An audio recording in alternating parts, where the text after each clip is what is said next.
ऐसा कौन सा रहस्य है जिसके कारण अपनी एक छलांग से समुद्र को पार करने वाले हनुमान जी वाली से डरने और छिपने वाले सुग्रीव के सेवक बने हुए हैं? क्या ये इतिहास की कोई गलतफहमी है या फिर कोई छिपा हुआ रहस्य?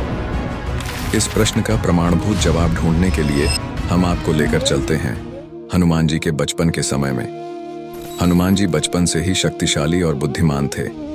जैसे जैसे वे बड़े होते गए, उनकी शक्तियों का प्रभाव भी बढ़ने लगा। उनके पिता केसरी ने सोचा कि अब मेरा पुत्र बड़ा हो रहा है तो उसे शिक्षा देनी चाहिए। लेकिन केसरी जी के सामने सबसे बड़ा प्रश्न ये था कि आखिर इस पृथ्वी पर ऐसा कौन सा व्यक्तित्व है जो हनुमान जी जैसे शक्तिशाली वीर को शिक्षा दे सके। इसका कारण ये था कि जैसे ही कोई शिक्षक हनुमान जी को कुछ भी कहना शुरू करता, उससे पहले हनुमान जी उस शिक्षक को पूरी शिक्षा सुना देते थे। इसलिए कुछ अर्षियों ने केसरी जी को सुझाव दिया कि इस पृथ्वी पर केवल एक ही ऐसा व्यक्तित्व है जो हनुमान जी की गति के साथ मेल खा सकता है, और वो हैं सूर्यदेव। इसीलिए हनुमान जी को शिक्षा ग्रहण करने हेतु सूर्यदेव के पास भेजा गया। हनुमान जी को देखकर सूर्यदेव समझ गए कि हनुमान इतने शक्तिशाली हैं कि वे किसी भी वस्तु का सार मुझसे भी ज्यादा तीव्रता से ग्रहण कर लेंगे। इसलिए सूर्यदेव ने हनुमान जी के सामने कुछ शर्तें रखी। सूर्यदेव ने हनुमान जी से कहा, हनुमान, मैं तुम्हें शिक्षा देने के लिए तैयार हूं। मैं तुम्हें परा और अपरा सभी विद्या का ज्ञान दूंगा, लेकिन मेरी कुछ शर्तें हैं। जब भी मैं बोल रहा होऊंगा, उस वक्त मेरा रथ तीव्र गति से दौड़ रहा होगा और तुम्हारा चेहरा मेरी तरफ होगा, और तुम्हें मेरे रथ की तीव्रता के साथ ही पीछे की तरफ मेरे साथ दौड़ना होगा। इस प्रकार जैसे ही तुम पीछे की तरफ दौड़ोगे, तुम्हें वो सारी विद्या याद रह जाएगी जो मैं तुम्हें सिखाऊंगा।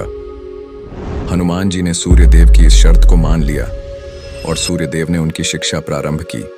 शर्त के अनुसार ही सूर्यदेव अपने रथ पर तीव्र गति से दौड़ रहे थे और हनुमान जी सूर्यदेव की तरफ देखते हुए पीछे दौड़ रहे थे। इसके बावजूद भी हनुमान जी को सारी चीजें याद हो गईं और कुछ ही समय में वे सभी प्रकार की विद्या में निपुण हो गए। और इसीलिए हनुमान जी को श्रुतिधर भी कहा जाता है, जिसका अर्थ है केवल एक बार सुनने मात्र से जिसे कोई भी चीज जीवन भर याद रह जाती है, वैसा व्यक्ति। अब शिक्षा पूरी हो जाने के बाद सूर्यदेव ने हमारे प्यारे हनुमान जी से कहा, हे पुत्र, तुम्हारी संपूर्ण शिक्षा समाप्त हो चुकी है और तुमने अपनी योग्यता से सारा ज्ञान अर्जित कर लिया है। अब एक आदर्श शिष्य की तरह तुम्हें गुरु दक्षिणा देनी चाहिए। ये सुनकर हनुमान जी ने कहा, अवश्य गुरुदेव, आप मुझे आदेश दें कि मैं आपको गुरु दक्षिणा में क्या दे सकता हूं। सूर्यदेव ने कहा, मेरा एक पुत्र है जिसका नाम है सुग्रीव, लेकिन उसके लिए मैं बहुत चिंतित हूं। मुझे नहीं पता कि आने वाले भविष्य में वह अपने भाई वाली के साथ की गई शत्रुता में कैसे लड़ पाएगा, क्योंकि वाली बहुत ही शक्तिशाली है जबकि सुग्रीव इतना शक्तिशाली नहीं है। इसलिए मैं तुमसे प्रार्थना करता हूं कि तुम जाकर उसकी सेवा करो और उसकी रक्षा करो। अगर तुम ये कर सकते हो तो मैं सदा तुम्हारा आभारी रहूंगा और वही मेरे लिए गुरु दक्षिणा होगी।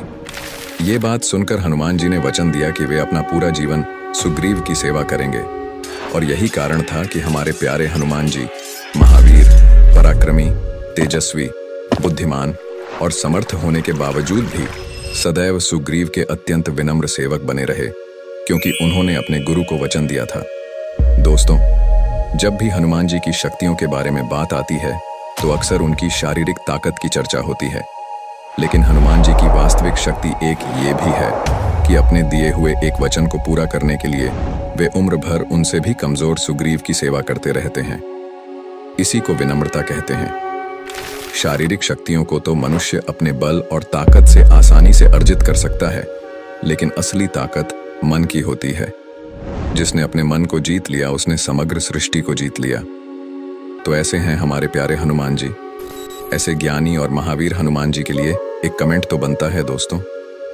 हमें आपके समर्थन की जरूरत है, तो इस वीडियो को लाइक करें और चैनल को सब्सक्राइब करके बताएं कि यह वीडियो आपको कैसा लगा। जय श्री राम, जय बजरंग बली।